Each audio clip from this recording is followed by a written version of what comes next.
Hello, hello sa mga kamarites ko dyan. Welcome back to our vlog.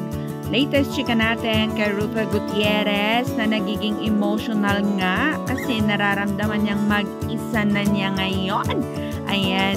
So, nag-share siya ng mga photos nila ng kanyang punsong anak na si Venice Bektash na nalalapit na nga ang kanyang kaarawan. So, maagang nag-share si Rufa Gutierrez ng mga photos at binati na rin niya ito ng advance happy birthday bunso. Ayan, magpo-birthday na nga si Venice on September 11.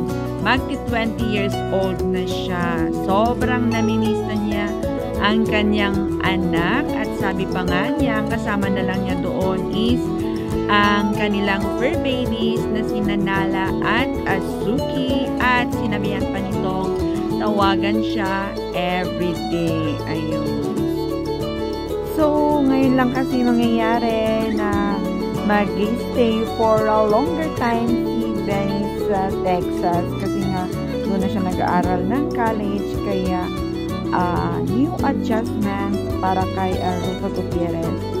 Later on, masasanay din siya gaya ni Lulin nung nahiwalay sa kanya. So, yeah, yan lang po ang latest chika natin. Keep on watching till the end.